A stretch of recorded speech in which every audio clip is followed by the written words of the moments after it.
आज हम सबसे पहले डिस्कस करेंगे कुछ मैथमेटिकल टर्म्स की, जैसे नंबर 1 है स्लोप। राइट, स्लोप ये मैथमेटिकल टर्म है और इसका यूज मैथ्स में, फिजिक्स में फ्रीक्वेंटली आता रहेगा। ठीक है, अभी हमें तुरंत भी इसकी जरूरत पड़ने वाली है कुछ चीजों को समझाने के लिए, तो इसलिए हम पहले ही स्लोप को डिस्कस कर ले ताकि आपको कोई दिक्कत परेशानी ना हो। ठीक है, स्लोप का मतलब ये है कि कोई भी लाइन, ये कार्टेशियन प्लेन में कोई लाइन है X X dash Y Y dash, ये मान लीजिए कोई लाइन है, ऐसे है या ऐसे है या ऐसे है, कैसे भी है। राइट, तो ये लाइन आपकी ऐसी भी हो सकती है, छोटी सी भी हो सकती है, लाइक दिस, तो कोई दिक्कत नहीं है, ये सेगमेंट ऑफ लाइन है। राइट, तो आप किसी भी लाइन को आगे पीछे बढ़ा सकते हो, आप बढ़ा लीजिए, कोई दिक्कत नहीं, जब तक ये एक्स एक्सिस को ना काटे। तो जब कोई भी लाइन जो एक्स एक्सिस की पॉजिटिव डायरेक्शन से, ध्यान दीजिए जरा, ये वाली लाइन है L1, ये एक्स एक्सिस की पॉजिटिव डायरेक्शन से जो भी एंगल क्रिएट कर रही है, चाहे ये वाला लाइन है L2, ये कितना डिग्री का एंगल, थीटा, ये कितना थीटा, ये कितना थीटा। राइट, तो एक्स एक्सिस की पॉजिटिव डायरेक्शन से, नॉट द नेगेटिव डायरेक्शन, ध्यान रखिएगा, ये वाला एंगल, इधर वाला एंगल नहीं लेना है जो नेगेटिव डायरेक्शन में है, उसको नहीं लेना है। एक्स एक्सिस की पॉजिटिव डायरेक्शन से जो भी ये एंगल क्रिएट कर रहा है, उसके टेंजेंट को हम बोलते हैं इसका slope, and it is generally denoted by small m। Right, तो अगर इसकी डेफिनेशन सिंपल वर्ड में लिखें तो ये आएगी क्या, that angle made by the positive direction of x axis is called slope. Right, या और ज्यादा अगर सही तरीके से अगर आप इसे बोले तो ऐसे बोल सकते हैं, the tangent of the angle made by the positive direction of x axis by a line is called the slope of that line। Right, इसको हम स्मॉल m से रिप्रेजेंट करते हैं, इसकी कोई डायमेंशन नहीं, जैसा कि आप लोग देख ही रहे हैं कि एक ट्रिग्नोमेट्रिकल रेशो है ये, तो इसका मतलब m की कोई डायमेंशन नहीं होती है। ठीक है, अच्छा, अब सवाल ये है कि इसको हम निकालते कैसे हैं। राइट, निकालते हम इस तरह से हैं, ध्यान दीजिएगा जैसा भी, अब इसका आपको मैथमेटिकल जो मतलब है वो आपको पता होना चाहिए, सिर्फ यही नहीं है कि जगह आपने, क्योंकि फिजिक्स में आपको इसका हर चीज, हर टर्म का मतलब पता होना चाहिए, चाहे वो डिफरेंशिएशन हो, चाहे इंटीग्रेशन हो, चाहे वो स्लोप हो, चाहे कोई और मैथमेटिकल टर्म हो। हम लोगों के लिए फिजिक्स पढ़ने के लिए हमें उसकी मीनिंग या उसका मतलब ये हमें एग्जैक्टली पता होना चाहिए, क्योंकि हमें वहां पर अप्लाई करना है उसे, हमें कोई फॉर्मूला, हमें कोई मैथमेटिक्स का कोई क्वेश्चन सॉल्व नहीं करना है कि भाई डिफरेंशिएट कर दो इस इक्वेशन को, ठीक, और बस आपको मार्क्स मिल जाएंगे ना। आपको डिफरेंशियल का मतलब पता होना चाहिए ताकि आपको जब उसे अप्लाई करना पड़े तो आपको एग्जैक्टली पता रहे कि मुझे डिफरेंशिएशन अप्लाई करना है या इंटीग्रेशन अप्लाई करना है या कोई और मैथमेटिकल टर्म वहां पर अप्लाई करनी है, तो ये आपको एग्जैक्टली पता होना चाहिए। तो फिलहाल तो खैर हम लोग स्लोप पे ही हैं, धीरे धीरे करके हम उनकी भी चर्चा करेंगे। तुम लोग तो खैर नहीं करेंगे, वो तो 11th वालों से करा जाएगा, लेकिन मैं फिर भी एक बार याद दिला रहा हूँ, बस कहीं भूल ना जाओ तुम लोग। ठीक है, तो ये मान लीजिए हमारे पास कोई लाइन है ऐसे, ठीक, और इस लाइन के ऊपर ये 2 पॉइंट है, x1, y1, x2, y2। इसका मतलब ये है कि ये डिस्टेंस है x1 और ये डिस्टेंस है y1। ये अगर x2, y2 है तो इसका मतलब ये है ये डिस्टेंस है x2 और ये डिस्टेंस है y2। राइट, आपको इस एंगल का टेंजेंट निकालना है। तो चूंकि ये ग्राफ पेपर पे बना हुआ है, ये तो ग्राफ पेपर पे इस तरह से पैरेलल लाइंस वर्टिकल और हॉरिजॉन्टल खींची रहती है पहले से। तो मान लीजिए उनमें से एक लाइन ये है, ठीक, तो अगर आप ध्यान से देखें 2 पैरेलल लाइन को एक तिरछी लाइन काट रही है, तो इसका मतलब जो कॉरेस्पॉन्डेंस एंगल सेम होंगे। तो चाहे आप इसका टेंजेंट निकालो चाहे इसका टेंजेंट निकालो, बात एक ही है, क्योंकि दोनों वैल्यू सेम है। ठीक है, अच्छा, तो इस राइट एंगल ट्रायंगल की बात कर रहे हैं, नेमिंग कर लेते हैं ए बी एंड सी। तो इस एबीसी में टेन थीटा अगर आप निकालेंगे, क्योंकि स्लोप यही है, स्लोप निकाले जा रहे हैं, m is equal to tan theta. तो किसके होगा, परपेंडिकुलर अपॉन बेस। तो जरा ध्यान दीजिए, ये perpendicular that is BC upon base that is AC. तो बीसी का मतलब कितना हुआ, y2, इस पूरे y2 में से ये y1 आप सब्ट्रैक्ट कर लीजिए, तो y2 माइनस y1 अपॉन, अगर आप ये AC निकालेंगे तो इस x2 में से ये x1 सब्ट्रैक्ट कर लीजिए, ये पता लग जाएगा आपको, x2 माइनस x1। तो ये इस का स्लोप निकल गया इस पर्टिकुलर लाइन का, ये समझते ये फॉर्मूला है। एल्जेब्रिक टर्म में आप डिफरेंस को आप डेल्टा y लिख सकते हो अपॉन डेल्टा x लिख सकते हो, या फिर कैलकुलस की टर्म में इसी को हम dy बाई dx लिखते हैं। स्लोप का मतलब होता है that change in y with respect to x, यानी कि y की वैल्यू में x की वैल्यू को चेंज करने पे कितना फर्क आएगा या किस रेट से वो चेंज हो रहा है, ऐसे आप समझो। The rate of change in y with respect to x, ठीक है। अच्छा, अब जब आपने ये स्लोप निकालना सीख ही लिया है, मतलब 11th के बच्चों को तो मुझे पढ़ाना पड़ेगा, लेकिन 12th के बच्चों को पता है डिफरेंशिएशन कैसे निकाला जाता है, ठीक है। हालांकि इसकी limit delta x tends to 0 लेने के बाद ही आप dy बाई dx लिख सकते हो, लेकिन मैं इतने ज्यादा डीप मैथमेटिक्स में नहीं जाऊंगा मैं यहाँ पे, ठीक है, क्योंकि अभी हमारा काम सिर्फ यहाँ तक सीमित है कि आप लोग जो फिजिक्स है उसे सही तरीके से आप समझ सकें, ठीक है। मैं इस पेज को मैं अलग कर दे रहा हूं दिखाने के लिए, मैं पीछे बार बार देख कर रहा हूं। देखें,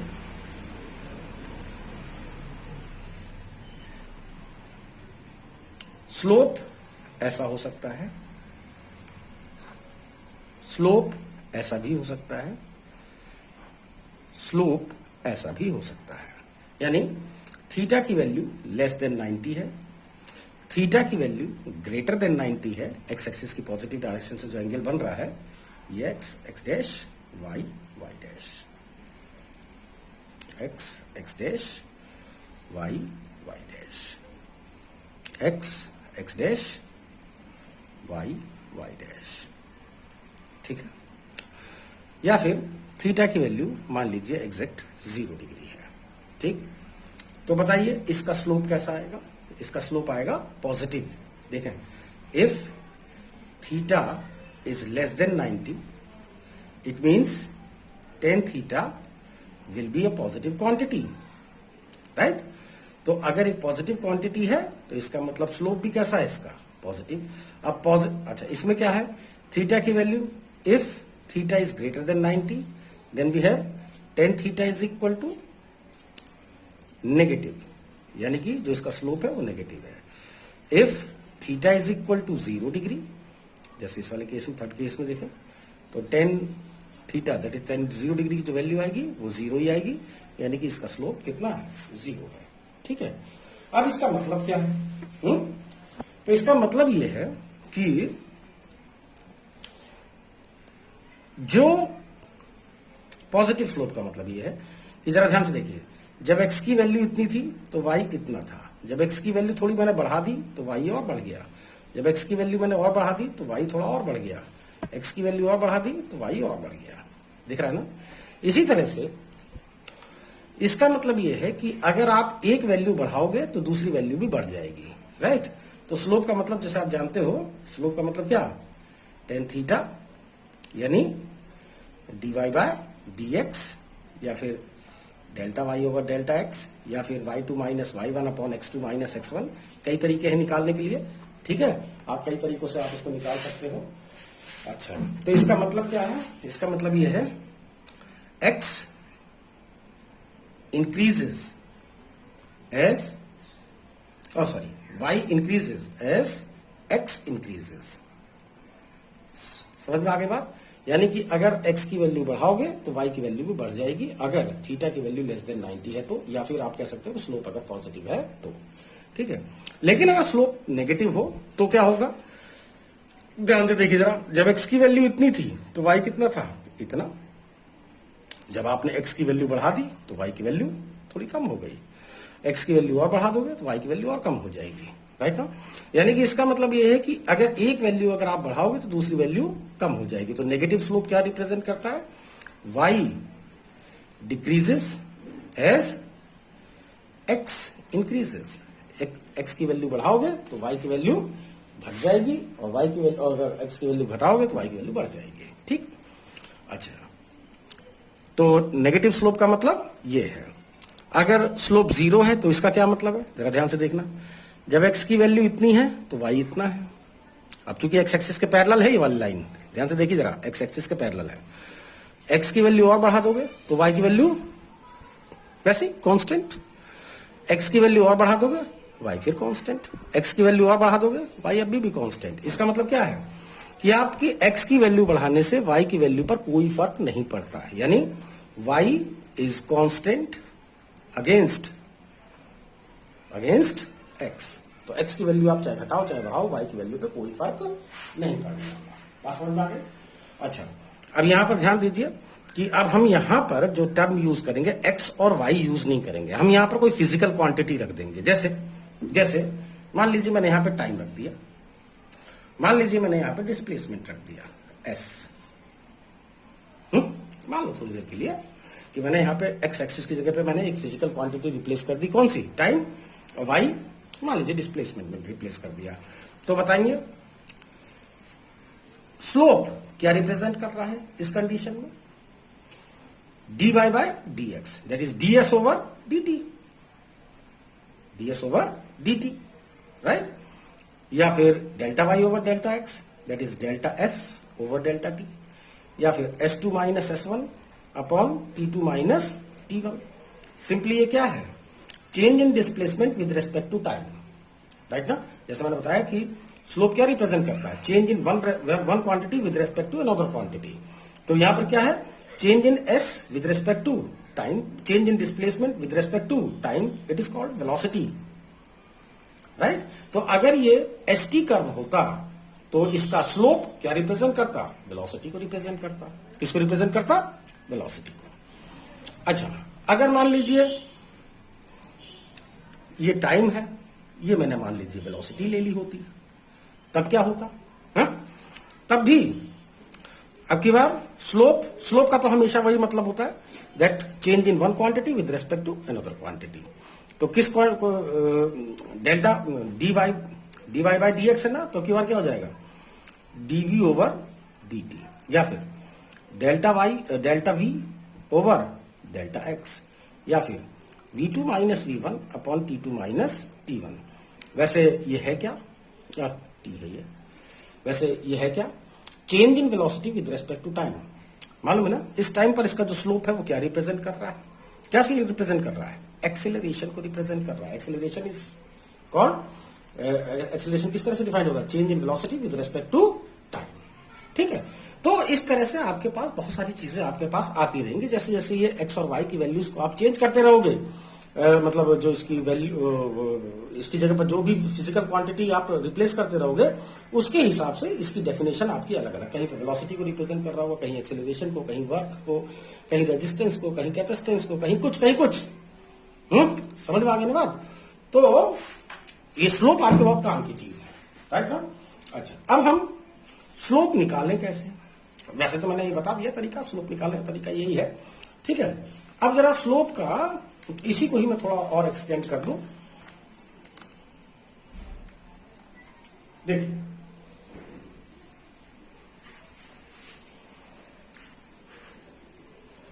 अगर कर्व आपके पास बाय चांस स्ट्रेट लाइन नहीं है, कर्व कैसा है, स्ट्रेट लाइन नहीं है, तो इस कंडीशन में इस पॉइंट पर स्लोप ऐसे टेंजेंट लाइन ड्रॉ करने पे पता लगेगा, ये रहा एंगल, यानी इस पर्टिकुलर पॉइंट पर जो स्लोप है वो इतना है, इसका जो टेंजेंट आएगा उससे पता लगेगा, राइट। तो जो टेन थीटा है वही किसको रिप्रेजेंट कर रहा है, इसके स्लोप को इस पर्टिकुलर पॉइंट पर। या आप अगर कर्व की इक्वेशन दिया हुआ है y is equal to f x, तो आप इसको डिफ्रेंशिएट करके भी आप निकाल सकते हो। हाँ, ऐसे कंडीशन में delta y over delta x ये या y2 minus y1 upon x2 minus x1 ये दोनों फेल हो जाएंगे अगर ये स्ट्रेट लाइन नहीं है। अगर स्ट्रेट लाइन है तो तीनों में से कुछ भी आप यूज कर लो, लेकिन अगर ये स्ट्रेट लाइन नहीं है तो सिर्फ या तो ये मेथड काम आएगा और या फिर ग्राफ से अगर आपको एंगल वगैरह दे रखा है बड़ी खुशी की बात है भैया, ये रहा टेन थीटा से निकल ही जाएगा फिर तो ये। अच्छा,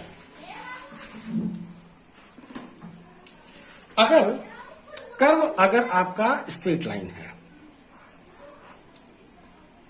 कर्व कैसा है? स्ट्रेट लाइन लाइक दिस,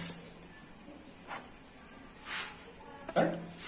तो बताओ इस पॉइंट पर या इस पॉइंट पर या इस पॉइंट पर किसी भी पॉइंट पर अगर आप टेंजेंट लाइन ड्रॉ करो, इस पॉइंट पर टेंजेंट लाइन ड्रॉ करो, इस पॉइंट पर टेंजेंट लाइन ड्रॉ करो, तो बार बार वो यही लाइन आएगी है? तो इसका मतलब ये हो गया कि जो स्ट्रेट लाइन होता है उसका स्लोप हर पॉइंट पर कांस्टेंट होता है, इसका स्लोप नहीं बदलता, इसका स्लोप या टेन थीटा या स्लोप ये कांस्टेंट है। जबकि यहां पर अगर कर्व अगर आपका स्ट्रेट लाइन नहीं है तो देखो इस जगह पे स्लोप कैसा आ रहा है? θ1। इस पॉइंट पर स्लोप कितना आ रहा है? ध्यान से देखेंगे जरा, टेंजेंट लाइन ड्रॉ करिए, ये यहां पर कहीं जाके ये अगर ये एक्स एक्सिस बढ़ा दूं मैं, ये वाला एंगल इसका टेंजेंट आपको स्लोप बता रहा है। यहां पर टेंजेंट लाइन इस तरह से ड्रॉ होगा, यहां पर θ1, यहां θ2, यहां θ3। तो इसका मतलब अगर कर्व स्ट्रेट लाइन नहीं है तो अलग अलग पॉइंट पर जो स्लोप होगा वो अलग अलग होगा। यहां पर स्लोप वेरिएबल है, यहां पर स्लोप कांस्टेंट नहीं है। यानी अगर ये टाइम वर्सेस डिस्प्लेसमेंट के बीच का कर्व होता तो स्लोप क्या रिप्रेजेंट करता? स्लोप क्या रिप्रेजेंट करता बताइए? dy by dx, that is dv over dt, that is delta v over, समझ में आ गया ना बात? तो जो ये स्लोप है ये किसको रिप्रेजेंट करता? Change in velocity with respect to time, that is acceleration. अच्छा, डिस्प्लेसमेंट ले रखा, चलो ठीक है कोई बात नहीं, डिस्प्लेसमेंट ले लो। तो change in displacement with respect to time is called the velocity. तो इसका मतलब ये है कि अगर कर्व स्ट्रेट लाइन नहीं है तो इसका मतलब जो स्लोप है वो अलग अलग पॉइंट पर अलग अलग आएगा आपका। तो अलग अलग आने का मतलब क्या है? ये वेरिएबल वेलोसिटी है। ये कैसी वेलोसिटी है?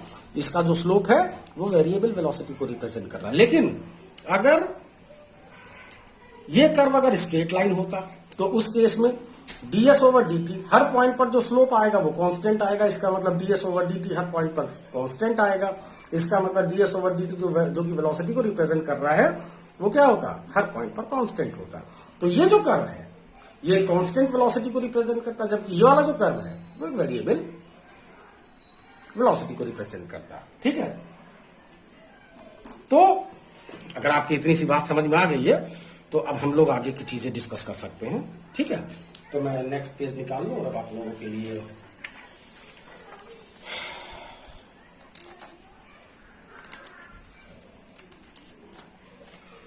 वैसे मैं ये आपको बता दूं कि 11th क्लास में जब मैं मैथमेटिकल फिजिक्स का जब लेक्चर दूंगा तो मैं वहां पर इसको बहुत ज्यादा डिटेल में पढ़ाने वाला हूं। ठीक है, तो आप लोग उस वीडियो को ध्यान से देख लेना। आज ही वो लेक्चर दिया जाना है और कल को मैं उसे अपलोड करूंगा। ठीक है, ध्यान से देखेंगे। इलेक्ट्रिक रेजिस्टेंस क्या है? Electric resistance.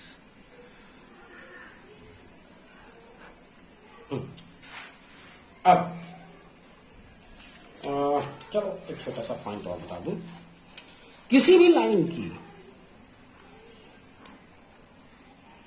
जो जनरल इक्वेशन होती है वो होती है स्लोप इक्वेशन, वो होती है y is equal to m x plus c, जबकि m उसका स्लोप है और c intercept of y axis, intercept of y axis. यानी ये y एक्सिस, ये y एक्सिस दिख रहा है, ये x एक्सिस दिख रहा है, y एक्सिस से ये कितना इंटरसेप्ट काट रहा है? ये स्मॉल c।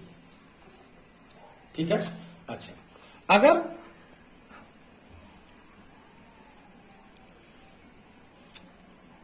लाइन ओरिजिन से पास हो जाए तो इसका मतलब क्या हो गया, जो इंटरसेप्ट जो वाई एक्सिस है वो कितना हो जाएगा, वो 0 हो जाएगा। भाई ओरिजिन से पास हो रही है ना, तो वाई एक्सिस पर कहीं काट ही नहीं रहा है, ठीक है। तो इस केस में मतलब वाई एक्सिस पर 0 का इंटरसेप्ट काट रहा है, तो इस केस में लाइन की इक्वेशन कितनी रह जाएगी, सिर्फ y is equal to mx। वैसे घबराने की बात नहीं है, आप जगह अगर ध्यान से देखें तो m इज इक्वल टू अभी भी y अपॉन एक्स ही है, अभी भी y अपॉन एक्स ही है। देखो जरा ध्यान से, ठीक है ना, दिख रहा है ना। अब इसके ये इक्वेशन वगैरह कैसे आती है वो तो अब आप उस मैथमेटिकल लेक्चर में देख लेना, ठीक है।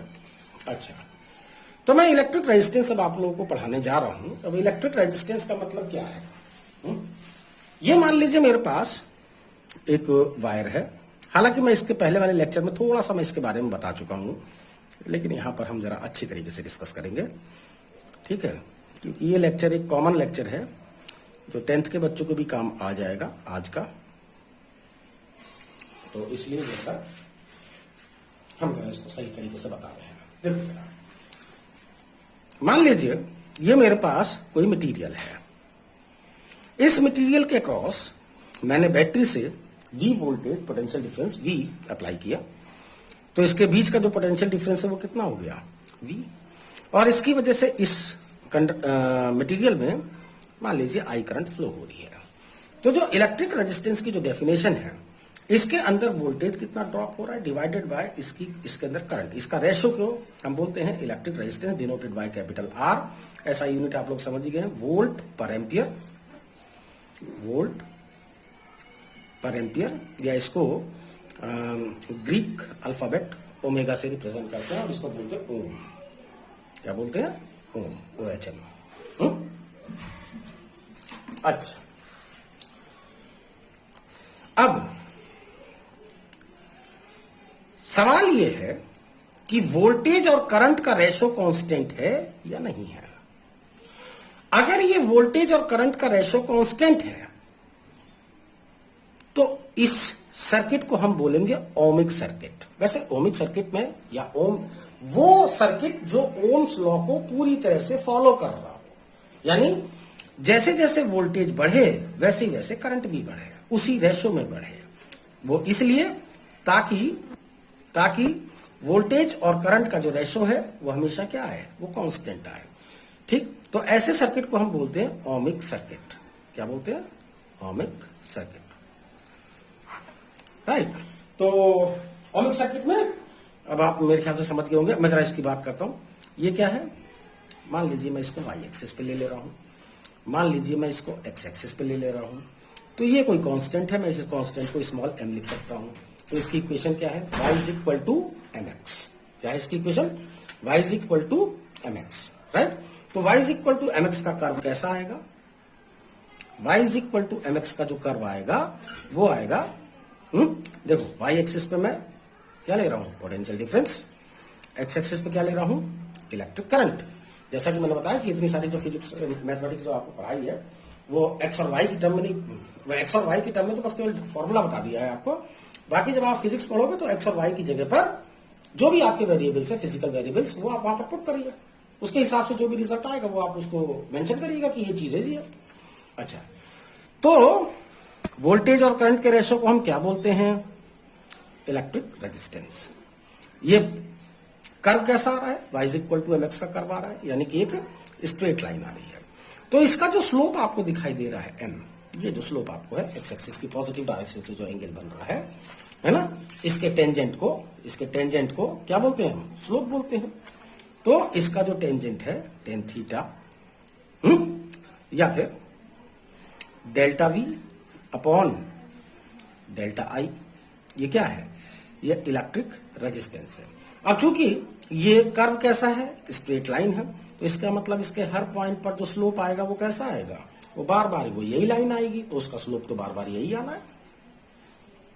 तो इसका मतलब ये हो गया कि ओमिक सर्किट का जो इलेक्ट्रिक रेजिस्टेंस है वो ओम्स लॉ को फॉलो करते हुए वो कांस्टेंट रहेगा। ओम्स लॉ क्या कहता है, अगर किसी मेटल की, किसी कंडक्टर की फिजिकल कंडीशन हम चेंज ना करें तो जो उसका रेजिस्टेंस है वो कांस्टेंट रहेगा, या वोल्टेज और करंट का जो रेशो है वो कांस्टेंट रहेगा, या वो जो वोल्टेज है वो करंट के डायरेक्टली प्रोपोर्शनल होगी, ठीक है ना।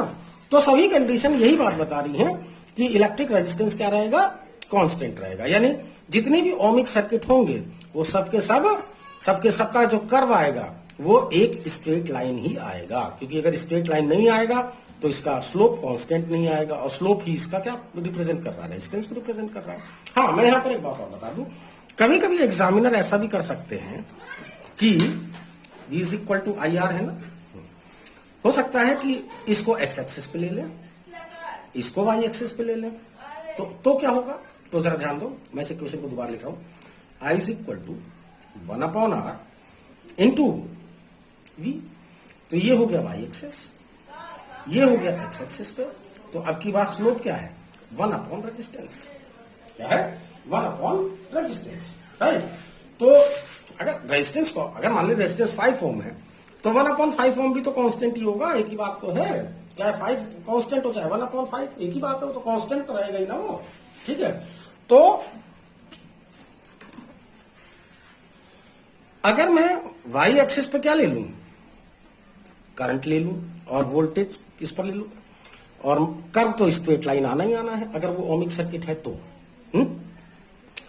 तो जो इसका स्लोप है वो हर पॉइंट पर कांस्टेंट होगा। लेकिन अब की बार इसका स्लोप क्या रिप्रेजेंट कर रहा है, अब की बार इसका स्लोप रिप्रेजेंट कर रहा है 1 रेजिस्टेंस को, इसको हम बोलते हैं कंडक्टेंस, क्या बोलते हैं, कंडक्टेंस, राइट। इसकी एसआई यूनिट अगर इसकी ओम है तो इसकी क्या होगी, पर ओम, ठीक है, या महो, ठीक है। अच्छा, तो अब जरा एक छोटा सा सवाल सुनिए, ये मेरे पास 3 अलग अलग वायर है, आई और बी के बीच का कर रहे हैं, 3 अलग अलग वायर है, wire A, wire B and wire C है, वोल्टेज एक्स वाई एक्सिस पर है, करंट एक्स एक्सिस पर है, और 3 अलग अलग वायर के लिए जब मैंने एक्सपेरिमेंट करा तो वोल्टेज और करंट के बीच में जो ग्राफ आ रहा है वो ये 3 कर्व आ रहे हैं। आपको ये बताना है कि किसका रेजिस्टेंस हाई है, किसका लो है, तो बताओ। अगर वाई एक्सिस पे वोल्टेज है और एक्स एक्सिस पे करंट है तो इसका मतलब क्या हुआ, इसका मतलब ये हुआ कि जो स्लोप है वो रेजिस्टेंस को रिप्रेजेंट कर रहा है, तो जिसका स्लोप सबसे ज्यादा उसका रेजिस्टेंस सबसे ज्यादा, जिसका स्लोप उससे कम उसका रेजिस्टेंस उससे कम, जिसका स्लोप सबसे कम उसका रेजिस्टेंस उससे भी कम। तो इसका मतलब the resistance of A is greater than resistance of B is greater than resistance of C. लेकिन अगर वोल्टेज, अगर मैं यहां पर एक्स एक्सिस ले लूं, इसे वाई एक्सिस यहां पर ले लेता मैं, मेरे मतलब वाई एक्सिस पर करंट को और एक्स एक्सिस पे पोटेंशियल डिफरेंस को अगर प्रेजेंट करता, और सेम इसी 3 मेटल के लिए अगर मैं कर्व ड्रॉ करता, राइट, तो फिर क्या होता, अब की बार जो स्लोप है वो किसको रिप्रेजेंट कर रहा है, टेन थीटा किसको रिप्रेजेंट कर रहा है, अब की बार बताएं, अब की बार ये रिप्रेजेंट कर रहा है 1 रेजिस्टेंस, किसको रिप्रेजेंट कर रहा है, 1 रेजिस्टेंस को, राइट। यानी कि जिसका स्लोप ज्यादा होगा उसका रेजिस्टेंस कम होगा, ध्यान रखिए, इनवर्सली आ रहा है ना ये, तो सबसे कम स्लोप किसका है, इसका है, तो इसका मतलब इसका रेजिस्टेंस क्या होगा, सबसे ज्यादा होगा। उससे ज्यादा स्लोप किसका है, बी का है, तो इसका मतलब इसका जो रेजिस्टेंस है ये इससे थोड़ा सा ज्यादा होगा, नहीं, इससे थोड़ा कम होगा, राइट। और सबसे ज्यादा जिसका स्लोप है उसका रेजिस्टेंस सबसे कम आ जाएगा, समझ में आ गई बात। तो resistance of A is greater then, यानी इसका जिसका स्लोप सबसे कम है उसका रेजिस्टेंस सबसे ज्यादा, मतलब यहां पे ध्यान रखना चाहिए आपको कि एक्स और वाई एक्सिस पर हमने कौन कौन सी क्वांटिटीज ली है, ठीक है। अच्छा, दूसरा मैं एक एग्जांपल और दे दूं, भी आपको कैपेसिटर पढ़ाया है, तो कैपेसिटर के केस में Q is equal to CV के था, किसके था, Q is equal to CV। तो अगर चार्ज को मैं वाई एक्सिस पे ले लूं, वोल्टेज को अगर मैं एक्स एक्सिस पे ले लूं, तो जो कैपेसिटेंस है वो कितना होगा, वो एक कांस्टेंट टर्म है, तो m लिख सकते हैं। तो y is equal to m x का कर्व आ रहा है, तो बताएं इस कंडीशन में क्या हो रहा है, अगर मैं Q यहां ले लूं, V यहां ले लूं, तो इसका ग्राफ कैसा आएगा, ग्राफ वैसा ही आएगा जैसे y is equal to mx का आना चाहिए, है, is a straight line passing through origin, right. तो बताएं इस कंडीशन में स्लोप क्या रिप्रेजेंट कर रहा है, स्लोप रिप्रेजेंट कर रहा है कैपेसिटेंस को, राइट ना। तो इस कंडीशन में जो स्लोप है इसका टेन थीटा या स्लोप, या आप y2 Q2 minus Q1 upon V2 minus V1 से भी आप इसको निकाल सकते हो, या delta Q upon delta V से भी निकाल सकते हो, या फिर DQ ओवर DV से भी निकाल सकते हो यहां पर। तो जो इसका जो स्लोप है टेन थीटा वो क्या होगा, डेल्टा dy ओवर dx होता है ना, तो ये क्या होगा dq ओवर dv से भी आप निकाल सकते हो, या delta q upon delta v से भी निकाल सकते हो, जैसा भी आपको ठीक लगे, ठीक है। अच्छा, तो इसका स्लोप क्या रिप्रेजेंट कर रहा है, सीधे सीधे कैपेसिटेंस को रिप्रेजेंट कर रहा है। ध्यान से देखिए, m किसको रिप्रेजेंट कर रहा है, c को, सीधे सीधे कैपेसिटेंस को से रिप्रेजेंट कर रहा है ये। लेकिन अगर मैं यही कर्व अगर ऐसे ले लेता, ध्यान से देखिएगा कि इस पर इसको मैंने ले लिया q is equal to CV है ना, इसको मैंने ले लिया है x एक्सिस पर, इसको लिया है मैंने इसको लिया है y एक्सिस पर, इसको लिया x एक्सिस पर, और तो ये कोई कांस्टेंट होगा ये। तो मैं इसको थोड़ा सा और थोड़ा सही से लिख दूं, v is equal to 1/c into q। तो ये हो गया y एक्सिस पर, ये हो गया x एक्सिस पर। तो अब की बार स्लोप किसको रिप्रेजेंट कर रहा है, 1 कैपेसिटेंस को, है ना। तो कर्व तो स्ट्रेट लाइन आना ही आना है, कर्व स्ट्रेट लाइन आएगा ही आएगा, लेकिन x एक्सिस पर चार्ज है और y एक्सिस पर पोटेंशियल डिफरेंस है दोनों प्लेट्स के बीच का, ठीक। तो उस कंडीशन में जो स्लोप है ये किसको रिप्रेजेंट कर रहा है, 1 कैपेसिटेंस को रिप्रेजेंट कर रहा है। यानी ये स्लोप जितना ज्यादा होगा कैपेसिटेंस उतना ही कम होगा, इसमें ये स्लोप जितना ज्यादा होगा कैपेसिटेंस भी उतना ही ज्यादा होगा। समझ में आ गई ना बात। ये तो आपको ध्यान रखना चाहिए कि एक्स और वाई एक्सिस पर कौन से हमने क्वांटिटीज ले रखी है, क्योंकि उसके हिसाब से ये कांस्टेंट टर्म आपका चेंज हो जाएगा, ठीक है। अच्छा, दूसरा है नॉन ओमिक सर्किट। ये बात बस केवल रिवीजन के लिए बताया है मैंने, इसका इस चैप्टर से कोई लेना देना नहीं है, इसका काम खत्म हो चुका है पहले ही। हाँ, दूसरा है अभी मैंने आपको बताया ओमिक सर्किट बताया। तो ओमिक सर्किट वो सर्किट जो ओम्स लॉ को पूरी तरह से फॉलो कर रहा हो, उसको हम बोलते हैं ओमिक सर्किट। जैसे ऑल मेटल्स, जितने भी मेटल्स होते हैं वो ओम्स लॉ को पूरी तरह से फॉलो करते ही करते हैं। और इसकी पहचान ये है कि वीआई कर्व हमेशा एक स्ट्रेट लाइन आएगा पासिंग थ्रू ओरिजिन, ये इसकी पहचान है, ठीक है। अच्छा, लेकिन अगर नॉन ओमिक सर्किट है तो नॉन ओमिक सर्किट वो सर्किट है जो ओम्स लॉ को फॉलो नहीं करते। तो अगर वो ओम्स लॉ को फॉलो नहीं कर रहे हैं तो इसका मतलब ये हो गया कि वोल्टेज और करंट के बीच का जो कर्व है वो स्ट्रेट लाइन ना आके वो किसी और टाइप का आएगा, है? जैसे डायोड, ट्रायोड, ट्रांजिस्टर, ठीक है। तो इन सब के जो कर्व होते हैं वो कभी भी स्ट्रेट लाइन नहीं आते, इनका कर्व कुछ इस तरह से मान लीजिए आ गया किसी का। इस कंडीशन में भी वोल्टेज और करंट का रेशो रेजिस्टेंस ही रिप्रेजेंट कर रहा है, या फिर डीवी ओवर डीआई रेजिस्टेंस को ही रिप्रेजेंट कर रहा है। लेकिन ये रेजिस्टेंस कांस्टेंट नहीं है, इनफैक्ट ये वेरिएबल है। ये क्या है, ये वेरिएबल है।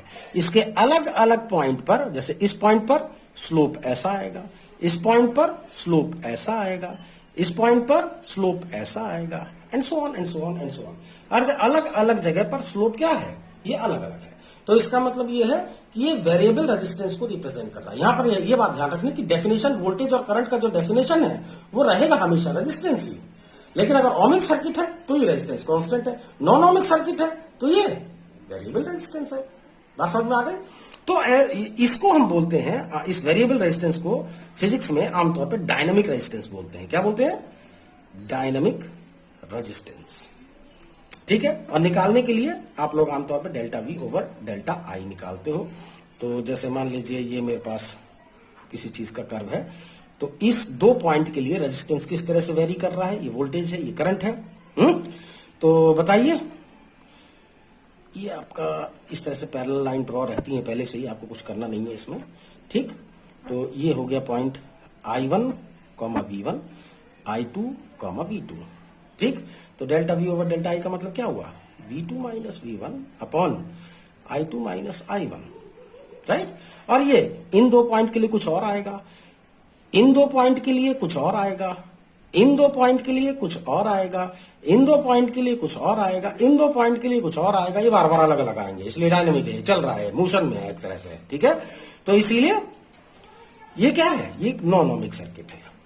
हाँ, अगर ये स्ट्रेट लाइन होता जैसे कि ये, ठीक, तब भी आप ये फॉर्मूला यूज कर सकते हो, कोई ऐसी बात नहीं है। मान लीजिए मैंने ये कई सारे पॉइंट ले लिए, है ना, तो मान लीजिए इन 2 पॉइंट के लिए मैं V2 minus V1 upon I2 minus I1 करूं, या इन 2 पॉइंट के लिए निकालूं, या इन 2 पॉइंट के लिए निकालूं, या इन 2 पॉइंट के लिए निकालूं, सबके लिए V2 minus V1 upon I2 minus I1 की वैल्यू बार बार वही आएगी। तो इसका रेजिस्टेंस क्या रहेगा, कांस्टेंट रहेगा।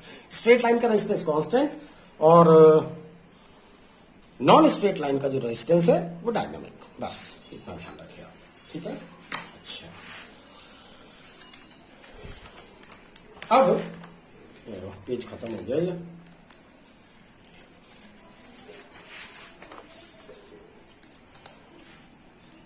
हम जरा सीरीज और पैरेलल कॉम्बिनेशन डिस्कस करेंगे। कॉम्बिनेशन ऑफ रजिस्टर्स, ध्यान रखिएगा, रजिस्टर वो डिवाइस है जिसके अंदर रेजिस्टेंस की या एक पर्टिकुलर रेजिस्टेंस की प्रॉपर्टी है, ठीक है। इसी तरह से कैपेसिटर एक डिवाइस है और कैपेसिटेंस उससे रिलेटेड फिजिकल क्वांटिटी है। इसी तरह रेजिस्टेंस एक फिजिकल क्वांटिटी है और रजिस्टर वो डिवाइस है जो रेजिस्टेंस ऑफर करती है। बात समझ में आ गई। तो रेजिस्टेंस और कैपेसिटर ये डिवाइसेस हैं, कैपेसिटेंस और कैपेसिटर क्या है, उससे रिलेटेड फिजिकल क्वांटिटी है। जैसे कैपेसिटर का सिंबल ये है, पता ही है आपको। इसी तरह से रेजिस्टेंस का जो सिंबल होता है वो बेटा ऐसा होता है, इसके ऊपर आर लिख दीजिए आप, पता नहीं दिख रहा है कि हाँ दिख रहा है, ठीक है। अच्छा, तो पहला मैं ले रहा हूं सीरीज कॉम्बिनेशन। Series combination. अब सीरीज कॉम्बिनेशन में हम क्या करते हैं, ये हमारे पास कुछ रजिस्टर हैं जिनकी वैल्यूज R1 ओम, R2 ओम, R3 ओम है, और इनको हमने सीरीज में इस तरह से जोड़ दिया है। समझ में आ गया बात। और ये जो 2 कॉर्नर जो फ्री है इसके अक्रॉस मैंने ये पोटेंशियल डिफरेंस V अप्लाई कर दिया। अब यहां से मैं करंट फ्लो करा, करंट में क्या फ्लो कराऊंगा, जैसे स्विच आप ऑन करोगे वैसे करंट फ्लो हो जाएगी। तो करंट के जाने के लिए यही एक रास्ता है। तो इसके अंदर भी I1 करंट जाएगी, इसमें भी I2 करंट जाएगी, इसमें भी I he current, I current है यार, ये I करंट है, इसमें I करंट है, इसमें भी I करंट है, इसमें भी वापस I करंट ही आ रही है, राइट। लेकिन जो पोटेंशियल डिफरेंस है वो अलग अलग है। इसके क्रॉस V1 है, इसके क्रॉस V2 है, इसके क्रॉस V3 है? लेकिन इन तीनों का सम आएगा इसी के इक्वल। मतलब 10 वोल्ट की अगर ये बैटरी है, इसके क्रॉस 2 वोल्ट है, इसके क्रॉस 3 वोल्ट है, तो इसके क्रॉस 5 वोल्ट होगा। तो 5 और 3 8 और 2 10, तो 10 वोल्ट की बैटरी थी, ठीक है। मतलब इन तीनों का सम आएगा इसी के इक्वली। तो सीरीज कॉम्बिनेशन में V is equal to V1 plus V2 plus V3 के होगा। और भी आगे भी हो सकते हैं, V4 V5, अगर आपने और ऐसे जोड़ रखे हैं तो, ठीक है। तो V1 V2 V3, बताइए V1 की वैल्यू कितनी है। V1 ओम्स लॉ क्या कहता है, V is equal to IR के होता है ना, यही है ना ओम्स लॉ, ठीक है, अच्छी तरह से पता है। अच्छा, तो इसके अक्रॉस वोल्टेज ड्रॉप कितना है, इसमें करंट कितनी फ्लो हो रही है मल्टीप्लाइड बाय इसका रेजिस्टेंस कितना है। तो करंट कितनी फ्लो हो रही है I, रेजिस्टेंस कितना है R1, इसका इसमें I R2, इसमें I R3, ठीक। अब ये जो V है वो क्या वाला है, मैं इन तीनों रजिस्टर को हटा के मैं एक रजिस्टर में यहां पे लगा दूं जिसकी वैल्यू कैपिटल R हो, और वो इस तरह से मैं इस रेजिस्टेंस को चूज करूं कि इस V वोल्ट की बैटरी को अप्लाई करने से अभी भी इसके अंदर उतनी ही करंट जारी है जितनी इन तीनों के लगाने पे जारी थी, राइट। तो इसका मतलब हो गया कि इन तीनों रेजिस्टेंस की जगह पर ये अकेला रजिस्टर काम कर जाएगा। इसको हम बोलेंगे इक्विवेलेंट रेजिस्टेंस। क्या बोलते हैं? इक्विवेलेंट रेजिस्टेंस या total resistance of these three register, right. तो इसका मतलब ये हो गया कि अगर इन तीनों की जगह पे अगर मैंने एक रेजिस्टेंस आर इस तरह से लगाया कि इसके अप्लाई करने पर, वी वोल्ट अप्लाई करने पर इसमें सेम वही करंट जा रही है जो पहले जा रही थी, तो ये क्या हो गया? इस V की जगह पे क्या लिख सकता हूं मैं? I इंटू इसका इक्विवेलेंट रेजिस्टेंस, राइट। मेरे ख्याल से I कॉमन आके कैंसिल हो जाएगा, then R is equal to R1 plus R2 plus R3। For example मान लीजिए ये 2 ओम, 3 ओम और ये 4 ओम का रेजिस्टेंस है, राइट। तो इसका टोटल रेजिस्टेंस कितना है between A and B? Total resistance या इक्विवेलेंट रेजिस्टेंस कितना है? R इज इक्वल टू किसके होगा? R1 plus R2 plus R3, that is 2 plus 3 plus 4, 4 3 7 और 2 9, यानी 9 ओम आ जाएगा, ठीक है। दूसरा है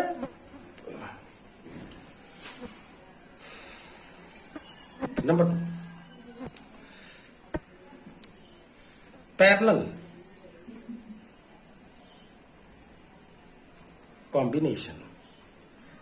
पैरेलल कॉम्बिनेशन में हम क्या करते हैं कि ये जो रजिस्टर्स हैं, ये 3 रजिस्टर्स हैं मेरे पास, इनकी वैल्यूज क्या है?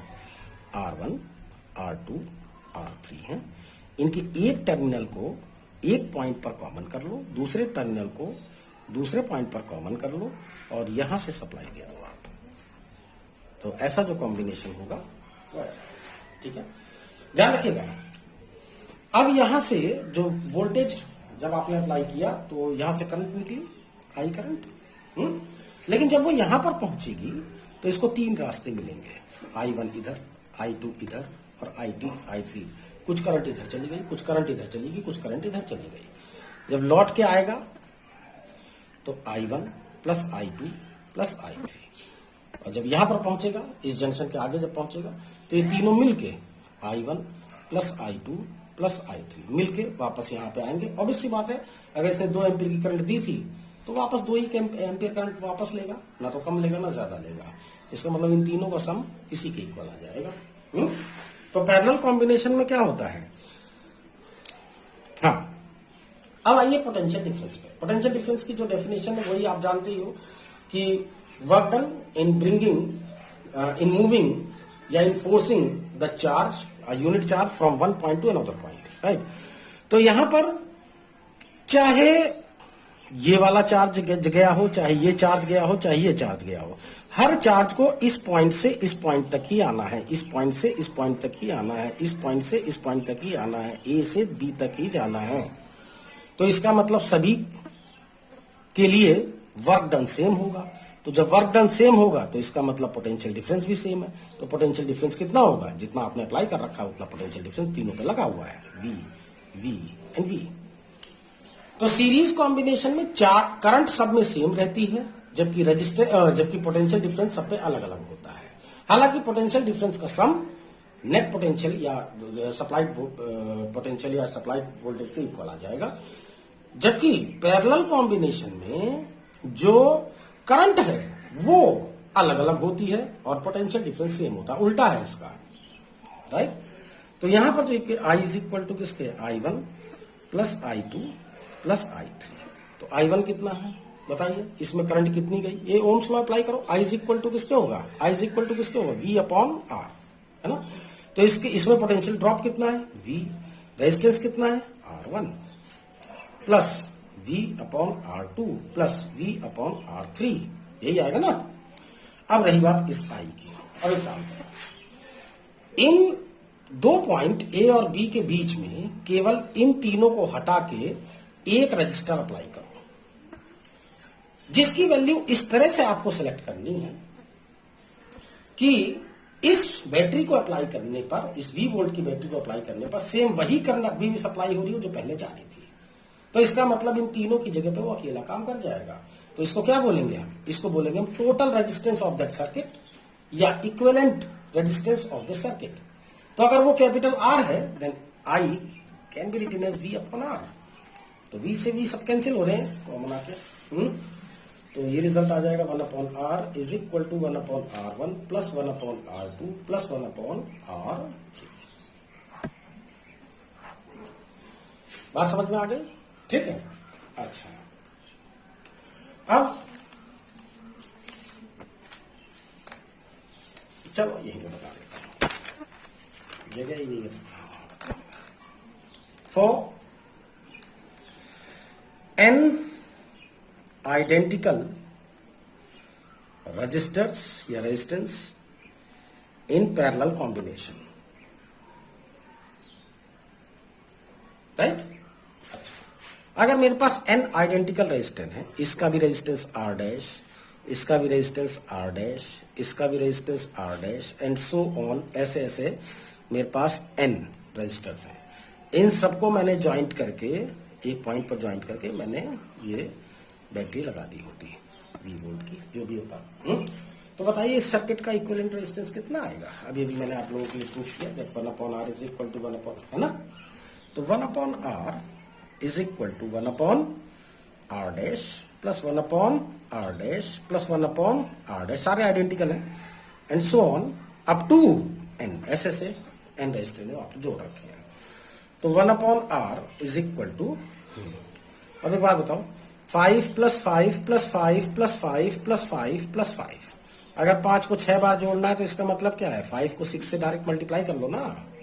ऐसे ही 1/r डैश को अगर आपको n बार अगर जोड़ना है तो इसका मतलब क्या है? 1/r डैश को n से मल्टीप्लाई कर लो ना, right. Then r is equal to r dash by n, ये लीजिए इक्विवेलेंट रेजिस्टेंस निकल जाएगा। यानी मान लीजिए मेरे पास 10-10 ओम के, ये 10 ओम, ये 10 ओम, ये 10 ओम, ये 3 रजिस्टर हैं मेरे पास जिनको मैंने पैरेलल में लगा रखा है। तो बताइए पॉइंट ए और पॉइंट बी के बीच का इक्विवेलेंट रेजिस्टेंस कितना होगा? पता है? तीनों आइडेंटिकल हैं, 10-10 ओम के हैं, 3 रजिस्टर हैं, तो कितना आया बोलो? 10/3। बस मुझे पानी निकल गया, 10/3। बार बार फॉर्मूला यूज करने की जरूरत नहीं है। स्पेशल केस एक हो गया, दूसरा केस देखें। दूसरा केस है इफ फॉर 2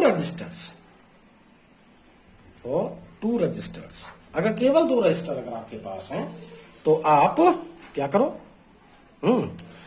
एक रेजिस्टेंस ये R1, एक रेजिस्टेंस ये R2 पैरेलल में जुड़े हुए हैं बिटवीन A एंड B। तो 1/r इक्विवेलेंट रेजिस्टेंस कितना आएगा? 1/r is equal to 1/r1 plus 1/r2, यानी r इज इक्वल टू हो जाएगा R1R2 upon R1 plus R2। ये लीजिए, इसको डायरेक्ट अप्लाई करिएगा जब भी 2 रजिस्टर आपके पास पैरेलल कॉम्बिनेशन में हो तब, ठीक है।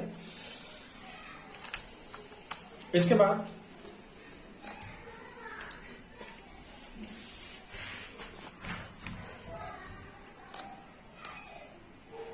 अगर ये नोट है, ये नोट आप लोगों को याद रखना चाहिए। नोट जहां पर भी होता है वो नोट करने के लिए होता ही है, ठीक है। देखो, अगर ये 2 रजिस्टर हैं, डिवीजन मेथड पहला बता रहा हूं मैं, ये इसको डिवीजन रूल बोलते हैं इसे। 2 रजिस्टर्स हैं R1 और R2, यहां से I करंट गई तो इसमें कितनी जाएगी? मान लीजिए I1 करंट इधर निकल गई तो इधर कितनी जाएगी? मान लो 5 एम्पियर की मान लीजिए सप्लाई आ रही है, 2 एम्पियर की इधर निकल गई, है ना। तो इधर कितना जाएगा? 5 - 2 यानी कि 3 एम्पियर। देन I2 का मतलब क्या होगा? I माइनस I1, 5 - 2, तो 3 एम्पियर करंट इधर निकल जाएगी। तो सवाल ये पूछा जा रहा है कि बताइए इसके अंदर कितना रहे, मतलब इतना ही डेटा आपके पास है। I दे रखा है, R1 दे रखा है, R2 दे रखा है, ये तीनों चीज दे रखे हैं आपको, और आपसे पूछा जा रहा है I1 कितना है और I2 कितना है, इसमें कितनी करंट जा रही है, इसमें कितनी करंट जा रही है। तो I1 इज इक्वल टू, ध्यान रखिएगा आपको इसकी डेरिवेशन करने की जरूरत नहीं है, आप इसको डायरेक्ट अप्लाई कीजिए। I1 is equal to other resistor, अगर आप इसके अंदर करंट निकाल रहे हैं तो other resistor divided by sum of these 2 multiplied by supplied current, ये जो सप्लाई दे रहे हो, ठीक है। और अगर आप I2 निकालना चाह रहे हो तो इसमें अगर करंट निकाल रहे हो तो other resistor that is R1 divided by sum of these 2 R1 plus R2 multiplied by supplied current. ठीक है, बात समझ में आ गया। तो ये हो गया करंट डिवीजन के लिए मेथड। अब मैं वोल्टेज डिवीजन के लिए बता देता हूं आपको। ये है आपका R1 रेजिस्टेंस, ये R2 रेजिस्टेंस, और ये V वोल्ट की बैटरी दे रखी है इसके अक्रॉस। ठीक है, ये सप्लाइड वोल्टेज हो गया। तो इसके अक्रॉस वोल्टेज ड्रॉप कितना है V1 और इसके अक्रॉस कितना है V2। तो V1 और V2 पूछा जा रहा है आपसे। V2 का मतलब V माइनस V1 होगा। जैसे 10 वोल्ट की बैटरी है, 4 वोल्ट यहाँ पे ड्रॉप हो गया, तो यहाँ पर कितना होगा 6 होगा ना। 10 में से 4 घटा दो, 6 हो जाएगा है। तो V माइनस, मान लो 10 वोल्ट की है ये, अगर 4 वोल्ट अगर यहाँ पर ड्रॉप हो गया तो यहाँ पर कितना जाएगा 6 ही तो जाएगा। तो 10 में से 4 घटाओगे तभी तो पता लगेगा ना। तो इसको हम बोलते हैं डिवीजन, किसका, वोल्टेज डिवीजन। ये है वोल्टेज डिवीजन और ये है करंट डिवीजन। ये कुछ कॉम्प्लिकेटेड प्रॉब्लम को आपकी बड़ी आसानी से सॉल्व कर देती है, इस वजह से मैं इसको बता रहा हूं। ठीक है, तो V1 इज इक्वल टू होगा, यहां ध्यान रखिएगा, V1 निकालेंगे जब वोल्टेज डिवीजन लेगा तो सेम रेजिस्टेंस लेना है, same resistance divided by sum of these two multiplied by supplied voltage. Right, अगर आप V2 निकाल रहे हैं तो V2 is equal to same resistor that is R2। इसमें तो अलग था, जब इसमें निकाल रहे थे तो अदर रेजिस्टेंस लेते थे, देखो R1। यहां पर जो जिसके क्रॉस वोल्टेज निकाल रहे हो वही रेजिस्टेंस लेना है, same resistor divided by sum of these two multiplied by supplied voltage. आपको ये 3 चीजें दी हुई रहती हैं और ये चीजें पूछी जाती है, वोल्टेज इसके क्रॉस कितना है पूछी नहीं जाती है। ये पूछना उसका कुछ नहीं है, ये सब न्यूमेरिकल करते समय ये सब अपने आप यूज होती हैं। आप शॉर्टकट कर सकते हो, चीजों को ज्यादा आसानी से सॉल्व कर सकते हो। बात समझ में आ गई। बाकी का लेक्चर मैं आपको कल दूंगा।